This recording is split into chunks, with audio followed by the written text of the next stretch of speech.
વિનુ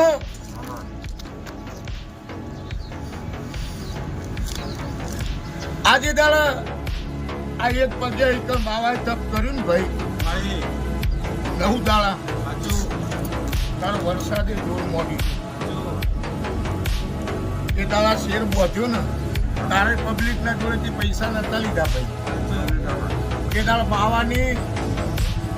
રિક્ષા વેચી પેલા કનુજી થોડાથી બેઠા એ દાડા રિક્ષા વેચીના શેરના પૈસા ભર્યા છે પણ પબ્લિક કીધું કે શેર બનાવ્યો નથી 10 રૂપિયા શેરના પૈસા રિક્ષા હાલેલી જ કનુ થોડા અને મજૂરી કરવા વાળો શેર બોધવા વાળો મજૂરી વાળો હોય વસ્તીની નતું કીધું ભાઈ આ પૈસા ભરવાના છે રિક્ષા વેચીના શેરના પૈસા ભર્યા એ દાદીની માતા સુધી રાજી છું